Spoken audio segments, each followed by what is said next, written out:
Hello বন্ধুরা, তোমরা সব কেমন আছো? আশা করি সব ভালো আছো। তো আজকে আমরা আলোচনা করব যে আমাদের যে দেশি ঘি, এই দেশি ঘি নিয়ে অনেকের অনেক রকম একটা ভীতি আছে যে ঘি খেলে আমাদের বদহজম হতে পারে। ঘি খেলে আমাদের অনেক সমস্যা হতে পারে শরীরের। তো সেই সমস্ত সমস্যাগুলো তাদের মধ্যে যে ভীতি আছে সেগুলোকে আজকে দূর করার চেষ্টা করব আজকের ভিডিওতে। তো ঘি হচ্ছে আয়ুর্বেদ শাস্ত্রে ঘিকে বলা হয় যে একটা অতি উত্তম একটা ঔষধি। তো কেন বলা হয়? কারণ ঘিয়ের অনেক রকম কাজ আছে। বিশেষ করে কোষ্ঠকাঠিন্য যাদের আছে কনস্টিপেশন সেখানে মেয়েদের menstruation এর ক্ষেত্রে ঘিয়ের অনেক কাজ আছে। যাদের এই যে সর্দি কাশির সমস্যা আছে তাদের ক্ষেত্রে ঘিয়ের অনেক কাজ আছে। স্কিনের মধ্যে গ্লো আনতে চাইছে সেখানে ঘিয়ের অনেক কাজ আছে। যাদের রাত্রি অনিদ্রার সমস্যার মধ্যে ভুগছে তাদের ক্ষেত্রে ঘিয়ের অনেক কাজ আছে। তো এই যে ঘিয়ের মধ্যে অনেক কিছু মিনারেলস, অনেক কিছু ভিটামিন আছে, যেরকম এখানে ওমেগা-3 ফ্যাটি অ্যাসিড আছে, ওমেগা-9 ফ্যাটি অ্যাসিড আছে, এখানে ভিটামিন এ আছে, ই আছে, কে আছে, ঘিয়ের মধ্যে বিউটাইরিক অ্যাসিড আছে। যে বিউটারিক অ্যাসিড কী করে? আমাদের যে পৌষ্টিক নালী বা যেটা গাট বলা হচ্ছে, লার্জ ইন্টেস্টাইন, স্মল ইন্টেস্টাইন এই সমস্ত মিক্স করে এই পুরো নালীটাকে ঘি একটা লুব্রিকেটিং অয়েল হিসেবে কাজ করে। এইভাবে আমাদের কোষ্ঠকাঠিন্য দূর করে। তো প্রথমেই আসি কোষ্ঠকাঠিন্য কীভাবে দূর করে। তো আমাদের এই যে আমাদের যে খাওয়া-দাওয়া করছি, সে খাওয়া-দাওয়ার ফলে যে খাবারটা আমাদের হজম হচ্ছে না, সেই খাবারটা কী হয়? আমাদের পুষ্টি নালীর ভিতরে পড়ে থাকে, জমা হয়ে থাকে। যখন আমরা এই ঘি খাওয়া হয়, তখন কী হয়? আমাদের ইঞ্জিনে যেরকম আমাদের মোবিল দেওয়া হয়, লুব্রিকেটিং অয়েল দেওয়া হয় কেন? যাতে ইঞ্জিন খুব স্মুথলি কাজ করে। সেরকম ঘিটাও কী করে? আমাদের এই পৌষ্টিক নালীর মধ্যে যায় এবং তারপরে এই যে একটা যে বদহজম হওয়া বা যেগুলো হজম হচ্ছে না, ডাইজেস্ট হচ্ছে না, এই আনডাইজেস্টেড যে গ্রেনসগুলো, ফুডগুলো সেগুলোকে কী করে? সেগুলোকে একদম স্মুথলি সেগুলোকে টেনে বাইরে বার করে দেয়। এভাবে ঘি আমাদের কোষ্ঠকাঠিন্য দূর করে। এবার ঘিটাকে কীভাবে খেতে হবে? যাদের মধ্যে কোষ্ঠকাঠিন্যের সমস্যা আছে তারা প্রতিদিন রাত্রে শোবার আগে কী করবেন? তারা ১ গ্লাস গরম জলে ১ চামচ ১ চামচ ওই ঘি, দেশি ঘি নিয়ে সেটাকে ভালোভাবে মিক্স করে সেটাকে খেয়ে নিতে হবে। যাদের মধ্যে গরম জল অসুবিধা বা তারা চাইছো না, তারা কী করতে পারো? ১ গ্লাস গরম দুধ তার সঙ্গে ১ চামচ দেশি ঘি নিয়ে সেটাকে খেতে হবে এবং মোটামুটি ৭ দিন যদি এটাকে কন্টিনিউ করা যায় তাহলেই কিন্তু এর রেজাল্ট বুঝতে পারা যাবে। সেকেন্ড হচ্ছে যাদের মধ্যে খুব কাশির সমস্যা আছে, যাদের মধ্যে দীর্ঘদিন ড্রাই কফ, শুকনো কাশি হচ্ছে, বুকের মধ্যে কফ জমে আছে, এই ধরনের সমস্যাগুলো যাদের আছে তাদের ঘি কিন্তু ভীষণভাবে কার্যকরী। কেন কি? এই ঘি আমাদের এই যে চেস্টের মধ্যে যে কনজেশন সেটাকে সেটাকে নামিয়ে দেয়। ঠিক আছে? সেটাকে টেনে সেটাকে স্মুথলি নামিয়ে দেয় এই ঘি। এবার যাদের মধ্যে এগুলো রয়েছে এই সমস্যাগুলো তাদের ক্ষেত্রে ঘি ২ রকম কম্বিনেশনে নেওয়া যায়।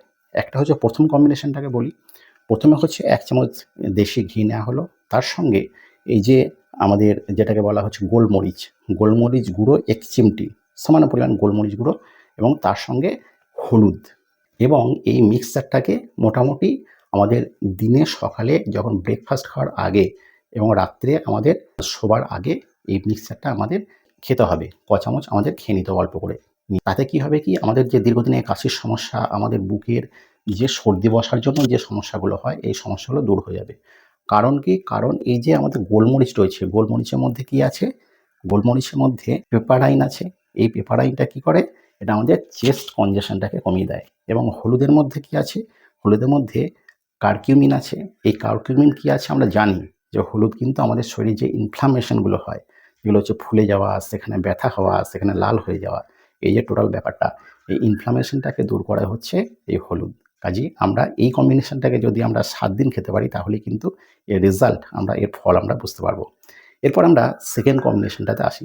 সেকেন্ড কম্বিনেশনে আপনারা কী করবেন?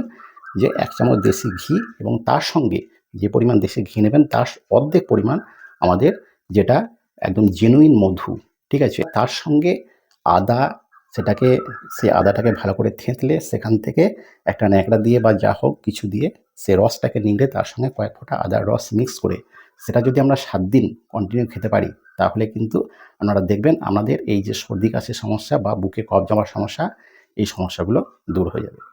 থার্ড হচ্ছে অ্যাসিডিটি বা হার্টবার্ন। যাদের মধ্যে চোয়া ঢেঁকুর উঠছে, যাদের মধ্যে অ্যাসিড রিফ্লাক্সের সমস্যা আছে, দীর্ঘদিন মেডিসিন খেয়ে কাজ হচ্ছে না, তাদের ক্ষেত্রে কিন্তু এই ঘি ভীষণভাবে কার্যকরী। তাদের ক্ষেত্রে কী করতে হবে? প্রত্যেকদিন সকালে ঘুম থেকে ওঠার পরে ১ গ্লাস গরম জলে ১ চামচ ঘি মিক্স করে তারপর সেই ঘিটাকে মোটামুটি আমাদের ২ সপ্তাহ সেটাকে কন্টিনিউ খেতে হবে। তাহলেই দেখা যাবে আমাদের এই যে অ্যাসিডিটির যে সমস্যাগুলো, কারণটা কি? কারণ আমাদের পাকস্থলী থেকে যে অ্যাসিড নিঃসরণ হচ্ছে, সেই আমাদের টোটাল এই ডাইজেস্টিভ সিস্টেমের ওপরে ঘি একটা লেয়ারের কাজ করে আরকি। যার ফলে অ্যাসিডের যে ইমব্যালেন্সটাকে সেটাকে কমিয়ে দেয় এই দেশি ঘি।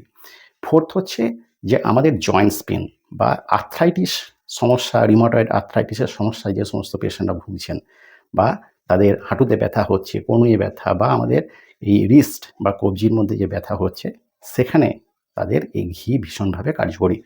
কারণ কি? আমাদের এই যে ব্যথাটা হয়, কারণ এই প্রত্যেকটা জয়েন্টের মধ্যে কি হয়? যে ওই লুব্রিকেশনের অভাবের জন্য সেই জয়েন্টসগুলো জয়েন্টে এই ব্যথাগুলো হয়। এবার ঘিটা কি করে? ওই জয়েন্টের মধ্যে স্মুথনেস এর কাজ করে। এই যে আমাদের হিউমেরাস, রেডিয়াস আলনা বা ফিমার এবং টিবিয়া ফিবুলা, এদের মধ্যে যে জয়েন্টসগুলো রয়েছে, এই জয়েন্টসের মধ্যে ওই ঘিটা গিয়ে তাদের মধ্যে একটা লুব্রিকেশন এর কাজ করে। যার ফলে সেই ব্যথাটা চিরস্থায়ীভাবে বন্ধ হয়ে যায়।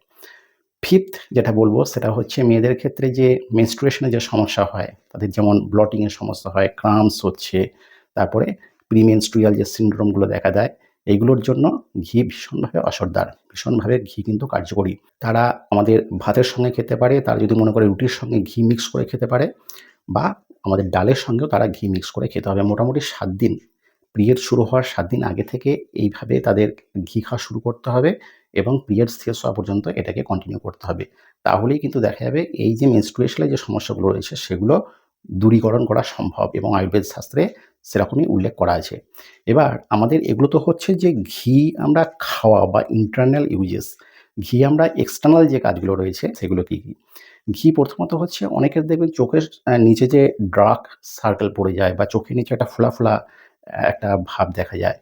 তাদের ক্ষেত্রে কি করবে যে ১ ফোঁটা হাতের আঙুলে ১ ফোঁটা ঘি গরম করে নিয়ে তারপর এই যে চোখের নিচে যদি আস্তে করে ম্যাসাজ করা হয় বেশ কয়েকদিন ধরে, তাহলে কিন্তু এই ফোলা, ফোলা ভাব এবং এই যে ডার্ক সার্কেল সেটা বন্ধ হয়ে যায়। 2nd হচ্ছে যাদের মধ্যে নাক দিয়ে রক্ত পড়ার সমস্যা আছে বা নাক এই যে সর্দিতে নাক বন্ধ হয়ে যাওয়ার সমস্যা আছে, তাদের ক্ষেত্রে যদি ওই শুয়ে একটু কয়েক ফোঁটা ঘি একটু গরম করে নিয়ে কয়েক ফোঁটা দুটো নাকে যদি নিয়ে নেওয়া হয় এবং এটা যদি বেশ কয়েকদিন কন্টিনিউ করা যায়, তাহলে এই যে রক্ত ঝরার সমস্যা বা তার সঙ্গে এই যে নাক বন্ধ হয়ে যাওয়ার সমস্যা, এটা অনেকটাই দূর করা সম্ভব। 3rd হচ্ছে যাদের মধ্যে অনিদ্রা সমস্যা আছে, অর্থাৎ রাত্রে চোখের পাতা বন্ধ হচ্ছে না, রাত্রে ঠিক ঘুমোতে পারছে না, রাত্রে ঠিকমতো না ঘুমানোর জন্য কি হয় একটা অনিদ্রাজনিত সমস্যা, একটা ঘুম, ঘুম ভাব, ক্লান্তি, একটা কাজ করার অনীহা, এই সমস্ত সমস্যাগুলো দেখা দেয়। তারা যদি ঘুমানোর আগে কয়েক ফোঁটা ঘি নাকের দুদিকে নিয়ে নেয়, এই এক নাকে ৩ ফোঁটা এবং আরেকটা নাকে ৩ ফোঁটা করে ৬ ফোঁটা যদি ঘি তারা নেয় এবং ডেইলি কয়েকদিন মোটামুটি যদি ২ সপ্তাহ মোটিভেটেড নেওয়া যায়, তাহলে তাদের এই অনিদ্রাজনিত সমস্যাগুলো দূর হয়ে যাবে।